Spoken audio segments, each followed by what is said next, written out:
పిల్లలకి ఏమైతే ఇష్టమో అట్లాంటిది గుర్తు చేస్తూ మీ జీవితాలకు సంబంధించి భవిష్యత్తులో ఎట్లాంటి నిర్ణయాలు తీసుకోవాలని ఒక 2 లైన్లో చెప్పారు కదా. అది అంటే మన ఇంట్లో కూడా మన పేరెంట్స్ చెప్పే విషయాలు, టీచర్స్ చెప్పే విషయాలు, మీ ఫ్రెండ్స్తో కలిసి షేర్ చేసుకోవాల్సిన విషయాలు కూడా అందరూ అది ఎప్పుడు కూడా మీ అంటే యువత ఎవరైతే ఉన్నారో ఇక్కడున్న వాళ్ళందరూ పిల్లలు యూత్ అంటే 18 years అబో కూడా ఉన్నారు. ముఖ్యంగా మీ ఈ ఏజ్లో తీసుకోవాల్సిన నిర్ణయం మీ భవిష్యత్తులో ఎట్లా ఉండాలి అనేది ఇది చాలా కరెక్ట్ ఏజ్. వీటితో పాటు సమాజంలో జరుగుతున్న చాలా రకరకాల హింస కావచ్చు, దురాచారాలు కావచ్చు, అమ్మాయిల మీద జరుగుతున్న అఘాయిత్యాలు కావచ్చు, డ్రగ్స్ సంబంధించి మన కదిరి ప్రాంతంలో ఎన్నిసార్లు పోలీస్ డిపార్ట్మెంట్ నుండి పిల్లల దగ్గర ఐడెంటిఫై చేసినవి కూడా మనము చూడడం జరిగింది. అంటే ఇదంతా మన ఇంటి పక్క ఇంటి ముందు మనం తిరుగుతున్న ప్రాంతాల్లో తెలిసినా కూడా ఏంటంటే ఇది నాకు సంబంధం లేని విషయము, ఎవరికో సంబంధించిన విషయం ఇది అనేది ఎప్పుడైతే ఇది నాది కాదు అనుకుంటామో సమాజంలో ఇట్లాంటివి జరుగుతూనే ఉంటాయి.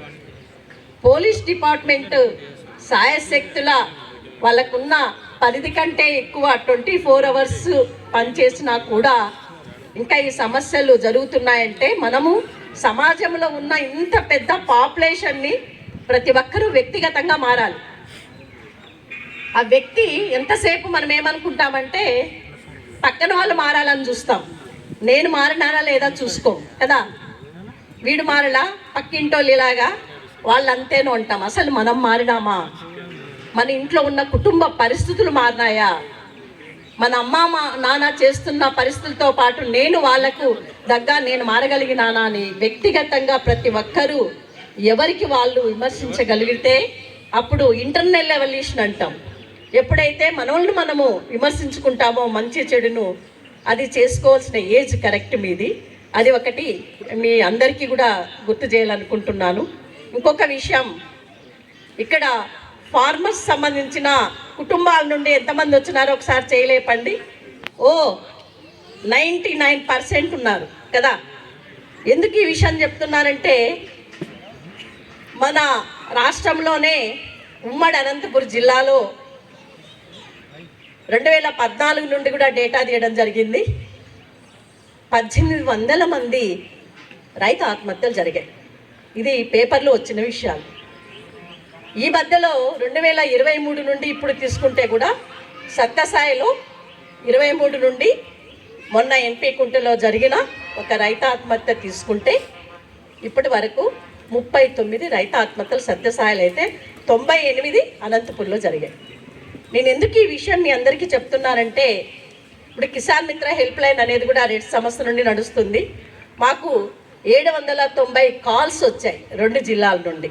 అంటే డిస్ట్రెస్లో 10 రకాల అంశాలు ఉంటే మా కార్యకర్తలు మీలాంటి వాళ్ళే, వాలంటీర్స్ అందరూ ఎవరో ఉద్యోగంలాగా చేస్తున్న వాళ్ళు కాదు, మీలాంటి యూత్ గ్రామంలో ఉన్న మహిళా రైతులు వీళ్ళకి అవగాహన కల్పించిన దాంతో వాళ్ళు చిన్న సమస్య, రెవెన్యూ సమస్య కావచ్చు, నరేగా సమస్య కావచ్చు, అప్పుల వాళ్ళు డిమాండ్ చేసేది కావచ్చు, హ్యాండ్ లోన్ తీసుకున్న వాళ్ళు అవమానంగా మాట్లాడచ్చు, అట్లాంటివి చేయడం జరిగింది.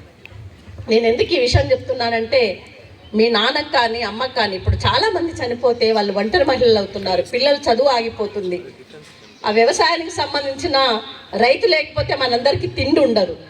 నేను ఈ విషయం మీకు గుర్తు చేస్తూ తర్వాత కలెక్టర్ గారితో కూడా ఒక మీటింగ్ అయింది. ఇప్పుడు ఈ రోజు నుండి కూడా మీకు అన్ని రైతన్న నీ కోసం అని ప్రభుత్వం మొదలు పెట్టినా కూడా దాంట్లో ఎందుకంటే ఆత్మహత్యలు, డిస్ట్రెస్, నిస్సహాయ స్థితి అనేది గుర్తు చేయకుండా అవగాహన కార్యక్రమాలు కూడా చేసినప్పుడు మీ గ్రామంలో అందరితో కూడా కలిపి ఇది కరెక్ట్ కాదు, ఇది ఒక విషయం.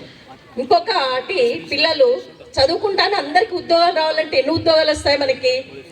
చదువుకున్న వాళ్ళందరికీ సాఫ్ట్వేర్ ఉద్యోగాలు రావాలి, గవర్నమెంట్ ఉద్యోగం రావాలి, ఏదో ఒకటి. ఎంత డబ్బులైనా చిన్న ఉద్యోగానికి అంగన్వాడికి కూడా లక్షల రూపాయలు ఇచ్చి జాయిన్ అవుతారు. ఇంకా ఆమె ఏమి సర్వీస్ చేస్తుంది కదా నాన్న? ఈ అవినీతిని కూడా మీరు అంతమొందించ